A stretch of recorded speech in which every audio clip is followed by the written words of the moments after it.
নমস্কার বন্ধুরা, অর্ণব কিডস চ্যানেলে সবাইকে স্বাগত। চলে এসেছি জমজমাট একটি রেসিপি নিয়ে। দেখুন, আজকে কিন্তু আমি আলু দিয়ে দারুণ স্বাদের ফুলকো ফুলকো আলুর পরোটা বানিয়ে আপনাদের দেখাবো। আপনারা সহজভাবেই এই আলুর পরোটা বানিয়ে নিতে পারবেন। আর আপনারা কিন্তু স্কিপ না করে পুরো ভিডিওটা দেখতে থাকুন আমি কিভাবে এই রেসিপিটা বানাই। তার জন্য এখানে নিয়ে নিয়েছি একটা বোল, আর এর মধ্যে আমি দিয়ে দিচ্ছি বাটি মেপে 1 বাটি মতো আটা। আমি আজকে আটা দিয়েই বানাচ্ছি। আর দিয়ে দিলাম স্বাদ অনুযায়ী লবণ। এরপর আটার মধ্যে আমি লবণটা খুব ভালোভাবে মাখিয়ে নিয়েছি। আর দিয়ে দিলাম এখানে প্রায় 2 চামচ মতো সাদা তেল। এরপর ময়নটা আমি খুব ভালোভাবেই আটার মধ্যে মাখিয়ে নিলাম। দেখুন, আমার ময়নটা ঠিক এই রকমভাবে আমি মাখিয়েছি। হাত দিয়ে মুঠো করলেই মুঠো হয়ে যাচ্ছে, আর চাপ দিলেই ভেঙে যাচ্ছে, মানে আমার ময়ন কিন্তু পুরোপুরি রেডি। এরপর আমি নর্মাল জল নিয়ে আমি সুন্দরভাবে আটার একটা স্মুথ ডো কিন্তু বানিয়ে নেব। দেখুন, আমার সুন্দরভাবে স্মুথ ডো বানানো হয়ে গেছে। এরপর এটাকে আমি রেস্টে রেখে দেব। এরপর আমি আগে থেকে আলু সিদ্ধ করে রেখেছিলাম, 2টো মাঝারি সাইজের আলু। আর এর মধ্যে দিয়ে দিলাম আমি চিলি ফ্লেক্স, আর দিয়ে দিচ্ছি স্বাদ অনুযায়ী লবণ, আর 1 চামচ মতো চাট মশলা, আর দিয়ে দিচ্ছি কিছুটা পরিমাণ ধনেপাতার কুচি। ব্যাস, এগুলো দিয়েই আমি খুব ভালোভাবে আলুর মধ্যে মাখিয়ে নেব। আজকে আমি এটা নিরামিষভাবে বানাচ্ছি। আপনারা চাইলে কিন্তু এখানে পেঁয়াজ কুচিও অ্যাড করতে পারেন। দেখুন, আমার সুন্দরভাবে কিন্তু আলুর পুর রেডি। দেখুন, আটার ডোটা আমি রেস্টে রেখেছিলাম, সেটা দেখুন কত সুন্দর একটা স্মুথভাবে রেডি হয়ে গেছে। এরপর এই আটার ডোটা নিয়ে আমি এক এক করে লেচি কেটে নেব।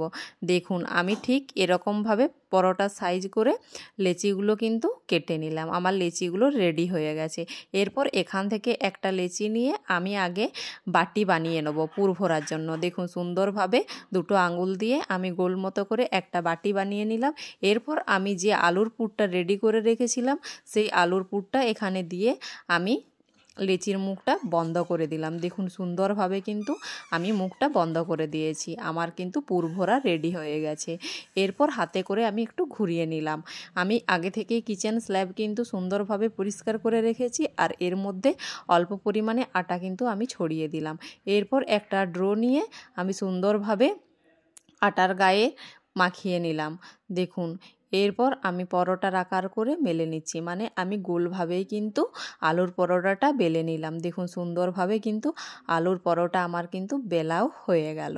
আমি ঠিক কীরকমভাবে বেলেছি আপনাদের দেখিয়ে দিচ্ছি, কতটা মোটা আর কতটা পাতলা। দেখুন, ঠিক এরকমভাবে আমি বেলে নিয়েছি। আর গ্যাসের মধ্যে তাওয়া আমি আগে থাকতেই বসিয়ে দিয়েছিলাম, গরম হয়ে গিয়েছিল। এর মধ্যে আমি বেলে রাখা পরোটাটা দিয়ে দিলাম। এরপর পরোটাটা দিয়ে আমি 2টো পিঠ খুব সুন্দরভাবে সেঁকে নিচ্ছি। দেখতে পাচ্ছেন পরোটা কত সুন্দরভাবে ফুলকো হয়ে ফুলে উঠেছে। আমি পরোটাটা খুব ভালোভাবেই কিন্তু উল্টে পাল্টে সেঁকে নেব। তারপর এটার মধ্যে আমি দিয়ে দেবো পরিমাণ মতো তেল। দেখুন, আমার সুন্দরভাবে কিন্তু ফুলে উঠেছে, সেকাও হয়ে গেছে। এরপর এখানে আমি দিয়ে দিলাম প্রায় 2 চামচ মতো তেল। ছোট চামচে 2 চামচ তেল এখানে আমি দিয়ে দিয়েছি। সাদা তেল দিয়েই কিন্তু আমি আলুর পরোটাটা ভেজে নিচ্ছি। আর 2টো পিঠ সুন্দরভাবে উল্টো পাল্টা করে আমি ব্রাউন কালার করে ভেজে নেব। দেখুন, আমি একটু সময় ধরে এটা ভেজে নিচ্ছি, যাতে পরোটাটা খেতে খুব সুন্দর লাগে আর দেখতেও ভালো লাগে। দেখুন, সুন্দরভাবে কিন্তু আমার পরোটার কালারও চেঞ্জ হয়ে গেছে। আমার আলুর পরোটা পারফেক্টভাবে রেডি। দেখতে কত সুন্দর লাগছে, খেতেও কিন্তু এটা অসাধারণ লাগবে। যদি আমার রেসিপিটি ভালো লেগে থাকে অবশ্যই আমার চ্যানেলটিকে সাবস্ক্রাইব করে দেবেন, এবং লাইক, ফলো, শেয়ার, কমেন্ট করতে একদমই ভুলবেন না। ফিরে আসছি নিত্য নতুন রেসিপি নিয়ে। ততক্ষণ ভালো থাকুন, সুস্থ থাকুন, সাবধানে থাকুন।